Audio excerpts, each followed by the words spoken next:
Hello everyone, this is me Ravi from the show talk show with Ravi. दोस्तों, आज खास वो है हमारे साथ जिन्होंने पहचान बनाई अपनी इस इंडस्ट्री में काफी मेहनत करके, और आज जिनको किसी नाम की जरूरत नहीं, क्योंकि लोग इन्हें बुलाते हैं इवेंट गुरु के नाम से।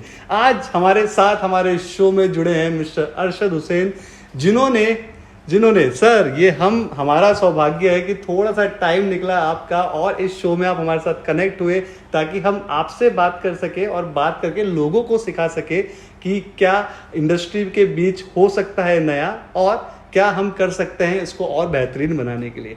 तो दोस्तों, कम इंट्रोडक्शन में मैं बोलना चाहूँगा कि हमारे साथ वो हैं जिन्होंने अपनी मेहनत से इस इंडस्ट्री को एक अच्छी पहचान तो दिला ही, साथ में बहुत सारे लोगों को एक अच्छे मुकाम तक पहुंचाया, जो आज इस इंडस्ट्री में बहुत अच्छा काम कर रहे हैं और जिन्होंने बहुत अच्छा नाम कमाया। तो चलिए दोस्तों, शुरू करते हैं अरशद भैया के साथ बातें। एक्चुअली मैं अरशद हुसैन नहीं कह सकता हूं दोस्तों, क्योंकि ये मेरे बड़े भाई की तरह हैं, और कहना भी इसलिए ज़रूरी है कि इन्होंने ये खुद रेस्पेक्ट कमाई है जो इनको मिलनी चाहिए। अरशद सर, कैसे हैं आप? मैं बिल्कुल ठीक हूँ। बहुत बहुत शुक्रिया आपका, मुझे मेरे सारे दोस्तों से, पूरी इंडस्ट्री से रूबरू कराने के लिए। It's always my pleasure Arshad भैया कि मेरी टीम मेरे show talk show with Ravi के थ्रू हम सब तक पहुंच पा रहे हैं। इट्स माई प्लेजर कि आप टाइम निकाल पाए हमारे साथ कुछ बातें करने के लिए। तो अरशद भैया, सबसे पहला एक बहुत ही अच्छा किस्सा जो मैं सबके साथ डिस्कस करना चाहूँगा कि ऐसा क्या हुआ, ऐसा अच्छा क्या बीता कुछ पुराने दिनों में कि आपको एक अच्छी पहचान मिली इवेंट गुरु के नाम से। इसके पीछे क्या कहानी छुपी है?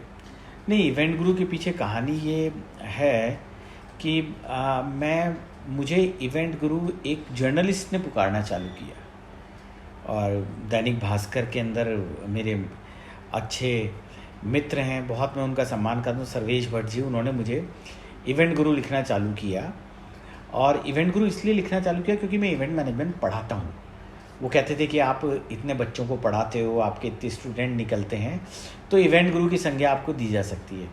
और मुझे बहुत खुशी हुई कि धीरे धीरे पूरी इंडस्ट्री ने, सारे मीडिया के लोगों ने, सभी मित्रों ने इसको स्वीकार किया, और अब मेरा निकनेम ही इवेंट गुरु पड़ गया है कि यहाँ तक कि मेरे स्टाफ को मैंने कहा कि मेरे लिए एक फेसबुक पेज बनाओ, तो उसने अरशद हुसैन की जगह इवेंट गुरु अरशद के नाम से फेसबुक पेज बनाया। तो मतलब मैं खुद, मुझे लगा कि ठीक है, जब ये नेचुरली नाम लोगों की ज़बान पे चढ़ रहा है तो let it go this way. तो बस ये इवेंट गुरु के पीछे कहानी जो है वो यही है कि मैं पढ़ाता हूँ, पढ़ाना मेरा शौक़ है, मेरा पैशन है। तो जो बच्चे मेरे से पढ़ के गए, तो उन्हीं की, मान लीजिए कि ये एक गुरु दक्षिणा के स्वरूप मुझे एक ये नाम प्राप्त हुआ। क्या बात है, क्या बात है। इससे बड़ी खैर बात तो दूसरी हो ही नहीं सकती अरशद भैया कि उस गुरु के स्टूडेंट अपना एक अच्छा मुकाम हासिल करे, और उनकी बदौलत उनके गुरु को इतनी अच्छी दक्षिणा मिले कि उनको उनकी ओरिजिनल नाम से नहीं, इवेंट गुरु के नाम से पहचाना जाए। इट्स रियली ग्रेट अरशद भैया। अरशद भैया, ये तो थी इवेंट गुरु के पीछे की कहानी। आप इतने साल इस इंडस्ट्री में दे चुके हैं अरशद भैया, आपको क्या लगता है कि इस इंडस्ट्री का होना ज़रूरी क्यों है? देखिए, भारत जो है एक उत्सव प्रेमी देश है।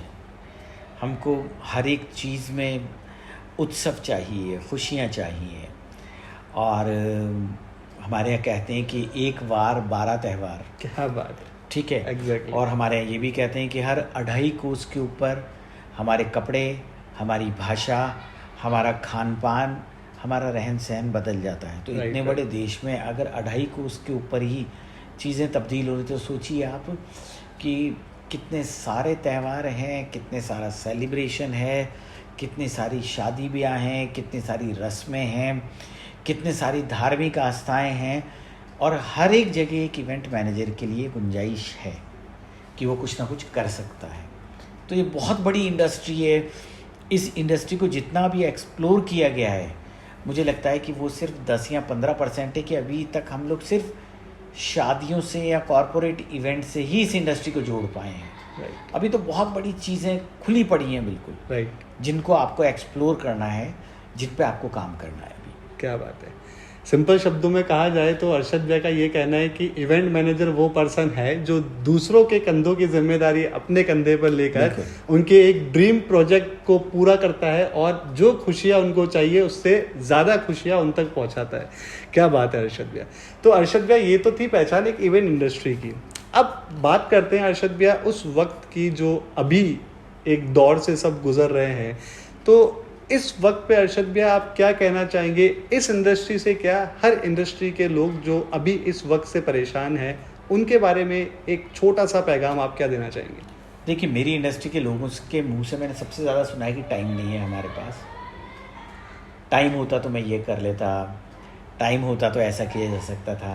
मेरे वेंडर्स अक्सर कहते हैं कि अरे सर, ये तो अपने को इस शादी के अंदर महीने भर का ही टाइम मिला, अगर टाइम होता तो हम और चीज़ें अच्छी कर पाते। तो देखिए, ये दुर्भाग्यशाली है, लेकिन कुछ ऐसा हुआ है कि हमारे पास टाइम है, ये एक इसका अच्छा पक्ष भी है। तो अब अपनी चीज़ों को अच्छा कीजिए, अपने क्रिएटिव माइंड को रिएक्टिव कीजिए, आप अपनी प्रॉप्स को, अपने कॉस्ट्यूम्स को, अपने डिज़ाइंस को, अपने वेन्यूज़ को, अपनी जो भी चीज़ें हैं, बहुत सारी चीज़ें एंडलेस है, आप उनको शार्पन कीजिए, उनको रिबूट कीजिए, जो आपने अभी एक शब्द कहा था, और नई ऊर्जा के साथ में और नई क्रिएटिविटी के साथ में आप आइए।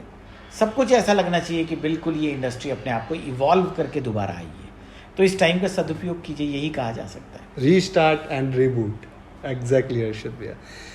एक और बहुत इंपॉर्टेंट बात जो इंटरव्यू से पहले मेरी अरशद भैया से चल रही थी कि इस इंडस्ट्री और दूसरी इंडस्ट्री के लोग जिस दौर से गुजर रहे हैं, तो उस वक्त मेरी एक बात हुई अरशद भैया ने, जो इन्होंने बहुत अच्छी बात कही कि बहुत सारी कम्युनिटीज़ हमारी ऐसी है इस इंडस्ट्री में जो इस इंडस्ट्री को वापस से ऑन फ्लोर लाने के लिए काफ़ी मेहनत कर रही है, और मिनिस्ट्री में भी इनकी काफ़ी बात हुई है इस चीज़ को लेकर कि किस तरीके से जो इवेंट इंडस्ट्री है उसको फिर से एक परफेक्ट प्लेटफॉर्म पे लाया जाए।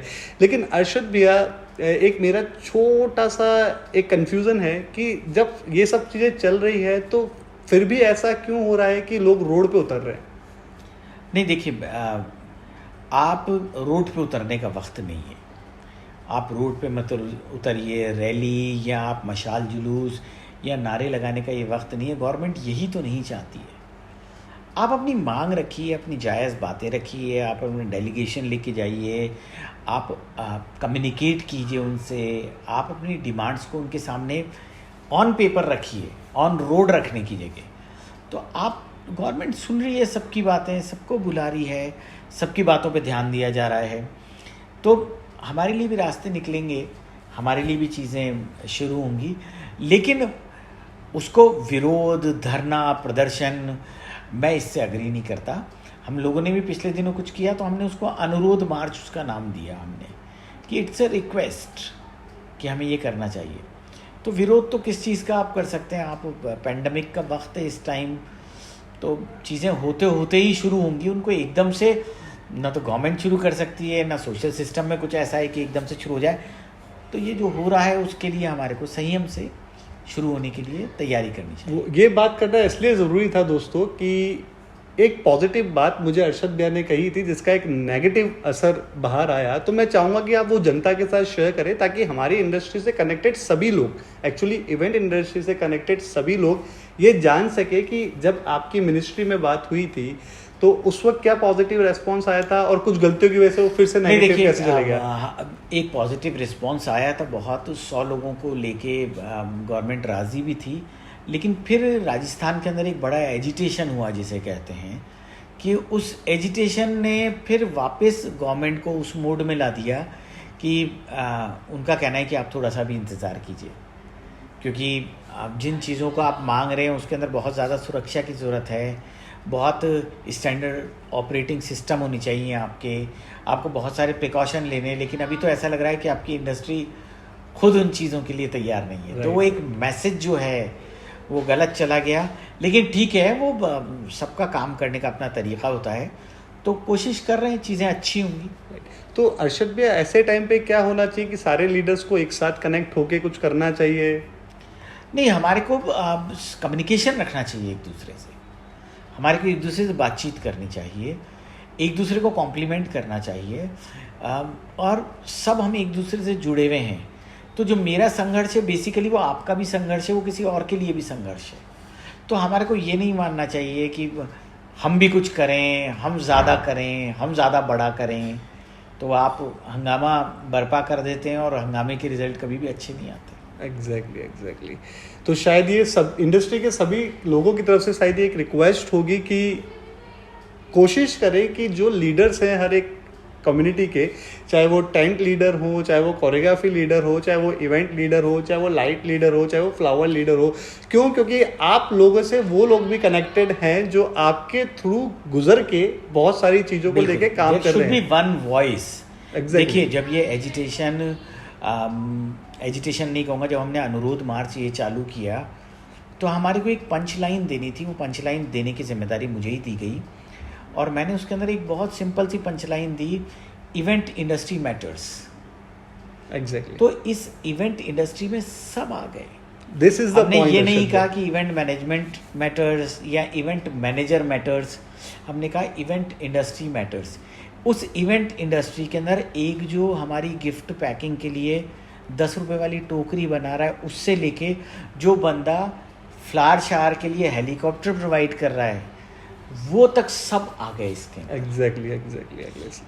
तो यही होना चाहिए, वन वॉइस होनी चाहिए। और होना भी चाहिए, क्योंकि बेसिकली थिंग इज दिस, क्योंकि अब सब एक इवेंट नाम से जुड़े हैं, जैसा कि होता आया है। आज हम एक कैटरिंग डिपार्टमेंट की भी बात करें, आज हम टेंट डिपार्टमेंट की भी बात करें, हम कोरियोग्राफी डिपार्टमेंट की बात करें, तो आज सबको एक पहचान मिलती है, वो इवेंट वर्ड से मिलती है। अर्शद भैया क्या कहेंगे? बिल्कुल। देखिए, इवेंट मैनेजमेंट के अंदर सब आ गया, इवेंट इंडस्ट्री के अंदर सब आ गया। एग्जैक्टली। अब कोई भी ऐसी चीज़ नहीं है जो इससे अछूती है। राइट। सारी इंडस्ट्री को आप रिप्रेजेंट कर रहे हो। आप अगर इवेंट इंडस्ट्री की बात करें तो पूरी कैटरिंग उसके अंदर है। अब आप कैटरिंग की अगर आप डिटेल में जाएंगे तो पता नहीं कितने लोग, हज़ारों लोग जुड़े हुए हैं उससे। जाने दुनिया में कहाँ कहाँ के कुजीन बनाने वाले आ रहे हैं, जाने कितने किस्म की चाट उसके अंदर बना रहे हैं, जाने कितने किस्म के डिस्प्ले आ रहे हैं, जाने कितने तरीके की क्रॉकरी आ रही है, कटलरी आ रही है, न जाने कहाँ कहाँ से मैन पावर आ रहा है, उस मैन पावर के कॉस्ट्यूम्स आ रहे हैं। तो आप डिटेल में जाओगे तो बहुत डिटेल्ड इंडस्ट्री है। सेम वे हमारे कोरियोग्राफर्स आ रहे हैं, हमारे एमसी आ रहे हैं, हमारी जो इंडस्ट्री के अंदर हॉस्पिटैलिटी देते हैं वो आ रहे हैं, जो स्पॉट मैनेजमेंट कर रहे हैं वो आ रहे हैं, जो डेकोरेशन कर रहे हैं वो आ रहे हैं। तो ये तो बहुत बड़ी इंडस्ट्री है। एग्जैक्टली। तो सबके पॉइंट ऑफ व्यू से इसको समझना पड़ेगा। एग्जैक्टली। तो ये कुछ अच्छी बातें थी जो हमें अर्शद भैया से जानने को मिली। लेकिन अर्शद भैया, ये इंडस्ट्री का कोई एंड पैटर्न नहीं है, तो आप जो न्यू कमर्स जो अब आने वाले हैं या जो आ रहे हैं, आप उनके लिए क्या मैसेज देना चाहेंगे?